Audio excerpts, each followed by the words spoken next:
College football playoff. Who is in? Whoa, he has trouble with the snap, and the ball is free. It's picked up by Michigan State's Jalen Watts-Jackson, and he scores on the last play of the game. Unbelievable. 35-40, 45-50, 45. There goes Davis. Oh, my God. Davis is going to run it all the way back. Auburn's going to win the football game. Auburn's going to win the football game. He ran the missed field goal. Okay. It's a little bit of a different show today. As you can see to my left, we have this college football playoff bracket. Normally, I recap what happened in college football. However, we're halfway through the season, so I have to redo my college football playoff / conference championship predictions. Okay, we will get into it. In the SEC championship game, you can probably denote who I have in that. I had preseason Texas and Georgia. I had Georgia beating Texas. I have since flipped that around. We have Texas beating Georgia in the SEC championship game. That makes Texas the number 1 seed overall bye week. Big Ten championship. I had Oregon and Ohio State preseason. We still have Oregon and Ohio State preseason, and I still have Oregon beating Ohio State in the Big Ten championship game. ACC preseason, I had Florida State beating Clemson in the ACC championship game. I've changed that to Clemson beating Miami. Everybody was wrong about FSU, not just me. The whole world was. But I have Clemson beating Miami this time around. Big 12, Iowa State beating somebody. Not sure who. Couldn't make up my mind. Probably BYU, if I had to give you one right now. And I do. So Iowa State beating BYU. But Iowa State moves in. They are the number 4 seed. That leaves us with Miami, Penn State matchup, Texas A&M, Notre Dame rematch, Alabama, Ohio State, first round matchup, Georgia, Boise State. Okay. Those are some fun first round matchups. You know, one rematch, not too bad, but a lot of good. Miami, Penn State. Whew, that's a fun game. That's a really fun game. Georgia, Boise State. That's a fun one. Alabama, Ohio State in the first round of the college football playoff. You can't get any better than this, guys. You cannot get any better than this. Okay. We'll jump right in. Gonna take a sip here. Miami, Penn State.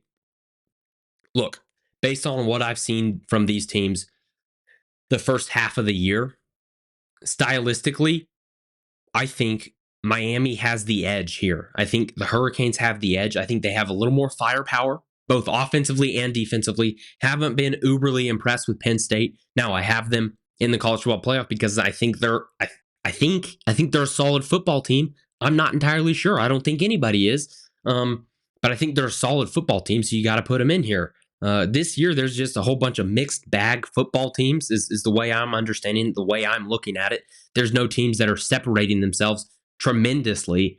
And that's the case for Miami and Penn State. Both have struggled a little bit against teams they probably shouldn't struggle with. But with that being said, I will probably take the Miami Hurricanes in that one. We'll move right along. Texas A&M, Notre Dame, rematch of the first week of college football this year. And they meet again in the first round of the college football playoff. Look, Notre Dame took the first matchup in Kyle Field. They will have to go back there and win again. Can they do that twice? No, they cannot, because by the end of the year, I think Texas A&M is going to be coming off of a win against the Texas Longhorns.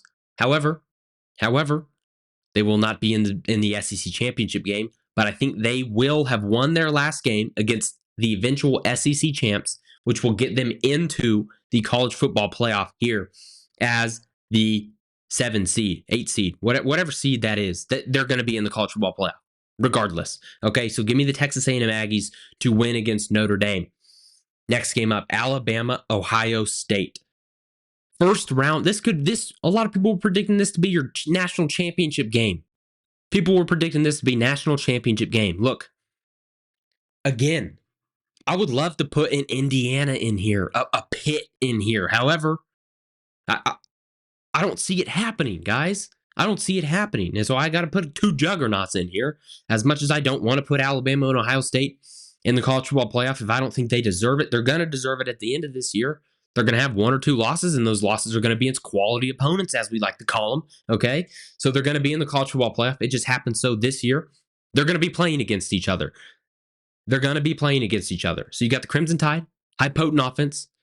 Defense, we're not entirely sure. Okay, we're not sure what Kalen DeBoer's doing down there. But I think Alabama still has a coaching edge at head coach overall. Okay, look, Ryan Day, you have not impressed me ever. Look, you win pretty much all the games you're supposed to win. However, when you have to get it done, you seemingly never get it done. Now, Ian, you must be saying, Ian, how can he win all the games he's supposed to win, but when he needs to get it done, he doesn't get it done? There's a difference between winning the games you're expected to and winning when you need to get it done, okay? There's a difference there. He wins all the games he's expected to. He really, really is. Now, he just lost last night against Oregon. Now, they were favored, but I'm not sure a lot of people nationally thought they were going to win that football game. I'm not sure they did. Now, I was one of them. Boom, I was wrong. And I don't think I'll be wrong here. Give me the Alabama Crimson Tide to beat Ohio State in the first round of the playoffs. And then we have Georgia just sacrificial lamb against Boise State, except it should be the other way around. Boise State sacrificial lamb against the Georgia Bulldogs. All of those matchups, will lead to this second round of the playoffs happening on a Tuesday and a Wednesday. Look, the travesty. This is tragic. But we're doing the playoff games on a Tuesday and a Wednesday. Look, I know it's New Year's Eve and New Year's Day. What are we doing? Ridiculous. Anyways, this second round of matchups here that I have presented before you to my left, right over here, it does not get any better than this. Miami, Texas, A&M, Oregon, Alabama, Clemson, Georgia, Iowa State. Okay, well, the last one, we lost a little bit of steam there. with that last one. However, those first three games, even though it's a Tuesday and Wednesday, and I'll have those days off of work anyways, and most of you will, hopefully. I'll watch all these games. And they will happen, so you must be there. This bracket I'm giving you will happen, and we'll come back to this video in 3 months' time on Monday, January 20th, after the national championship has concluded, and we will say Ian Fritts miraculously predicted every single thing that would happen in the college football playoff. It has never been done before, mainly because this is the first year we're doing this. Anyways, Miami, Texas. Look, two teams that have been out of the limelight for 15, 20 years. They're making a resurgence this year. Both top 10 teams right now, currently, in every single poll you look at, every single metric, it does not matter. They're both on the comeback. They're both on the up and up. Now, one of them has to lose, and their season will go down as still a success, I would say, from both of these teams' perspectives. But national championship hopes end in the quarterfinals for one of these teams. Next game up, Texas A&M, Oregon. The team that their hopes will end it's Miami. Look, stylistically, what we've seen this year, they have a lot of explosive playmakers. They make more mistakes than the Texas Longhorns, and I think that's probably what this game would come down to. So give me the Texas Longhorns to move on to the semifinals. Texas A&M, Oregon. This game, I'm not really sure what to think about. Mainly because I don't think either of these teams have played their best football. And let me be clear. Most of these teams have not played their best football. I would say almost all of them, if not all of them. Now, I'm pointing that out specifically on this one because I think both of these teams by the end of the year are going to be really, really, really good. And that gives us one of the most exciting games that I think I can think of right now, a Texas A&M Oregon football game. However, Texas A&M, first year under Mike Elko, the run comes to an end, and you'll have the Oregon Ducks kick you in the mouth and run right over you, and you'll lose in the quarterfinals. Very successful year for Mike Elko, though, getting to the quarterfinals in the playoffs. Alabama, Clemson. Look, Alabama. I mean, these are just old matchups in the 14 college football playoff era. They had to play Ohio State. Boom, they beat that demon again. Can they do it against Clemson? Dabo Swinney? What? We thought Dabo was dead. He didn't touch the portal. We thought Dabo was dead. He's alive. He's alive and well, and he's going to kick Kalen DeBoer right in the mouth. Give me Clemson to move to the semifinals. And look, obviously, this one down at the bottom, it's Georgia all day, every day. So that leaves us with Texas, Oregon, Clemson, Georgia in the semifinals of the college football playoff. Some of you are not watching, you're just listening. It was a pause there, and you're like, Ian, you forgot what to say. No, I was taking a sip from this beautiful mug. Let me know if you want one of them down below, and we'll get you one, maybe. Semifinals, Texas versus Oregon, Clemson versus Georgia. Look, Clemson, Georgia, rematch, first week of the year, first half, 3-0, I believe, if I can remember correctly. And then Georgia ran all over them, stomped all over them. Looked like Georgia of old, and Clemson looked like a team that needed players out of the transfer portal. Since then, Clemson has done nothing but annihilate their opponents. They haven't played super good opponents, super challenging opponents, but they've done what they needed to do. They've annihilated them in all facets of the game. Special teams, defense, offense, doesn't matter. They've obliterated their opponents. Georgia, however, they're limping. They're limping into this game against Texas. Limping. Now, I know you're saying, Ian, that didn't they only lose to Alabama? Isn't that how are they limping, dude? I wouldn't classify that as a limp. I would classify it as a limp. They beat Mississippi State by 10. 10 points they beat Mississippi State by. They were favored by 33. 33. And you win by 10. Unacceptable. And you got Kirby Smart pushing coaches or pushing players on the sideline. Not his own players. The other team's players should be fined, if you ask me. That's enough about that. Clemson, Georgia, rematch. I think you got to give me the Clemson Tigers at this point. I'm trying to look. I'm trying to base off what I've seen from these teams and where I think they will be at the end of the year. Project them in these future games. I have to take the Clemson Tigers. I have to do it. Okay, give me the Texas Longhorns to beat the Oregon Ducks. Now, how would they beat the Oregon Ducks? Well, it'll be pretty simple. They will beat the Oregon Ducks because they're better than them, quite frankly. And look, Quinn Ewers, Dylan Gabriel, they played each other last year when Dylan Gabriel was at Oklahoma, and Dylan Gabriel got the best of him. Does that come into play against this game? Probably not. Dylan Gabriel's probably not thinking anything about that because he doesn't play against the quarterback.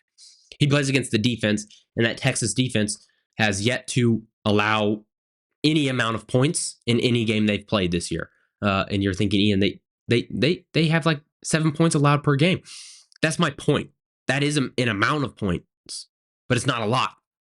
It's not a lot. In Oregon, you're going to have to score a lot to beat Texas because that offense is good, really, really good. So give me the Texas Longhorns, which sets up for Texas Clemson National Championship Monday, January 20th, 3 months from a couple days from now. I'm not even sure what day it is. What is it? The 13th? From 3 months from a week from now. So 3 months and a week from now, we will be sitting on our couches at a bar, at a friend's house, wherever you might be, in the car. You're going to be watching Texas, Clemson, clash of two different shades of orange. Some people hate orange. Me, I don't like orange. Two different oranges going against each other. Two quarterbacks that could not have had different narratives after the first couple weeks of the year. Quinn Ewers was soaring like an eagle. Kate Klubnik was down in the dirt, being ran over by a bunch of other teams, and people were trashing on him. And then, boom, both of these quarterbacks get their teams to the national championship. Who will win? Will Dabo finally get back to the promised land? Is Steve Sarkisian going to get it done in his third year at Texas? Oh, man, we're going to have Texas as a national championship. What world are we living in? Wrong.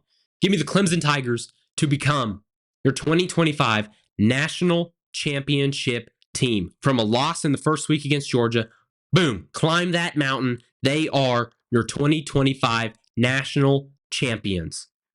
Wow. If this happens, if this bracket that I have just shown you right here to my left, if this happens, this is going to be one of the greatest college football seasons of all time. Mark my words. I think we're already well on our way there because there are 0 elite teams this year. But the Clemson Tigers are your 25 national championship team. Thank you guys for watching. If you wouldn't mind, subscribe down below. Comment, Ian, this might be the worst bracket I've ever seen, and tell me where you disagree, and I'll try to explain why you're wrong and why I'm right. Other than, I mean, it's pretty hard to argue with what I've presented so far in the video. Anyways, comment down below, like, subscribe on your mom's phone, your dog's phone, whoever it might be, toddler's phone, I'm not sure. Comment down below, subscribe, leave a like. Thank you guys for watching. We will see you in the Week 8 preview video. Thank you. I love you. Bye. Whoa, he has trouble with the snap, and the ball is free.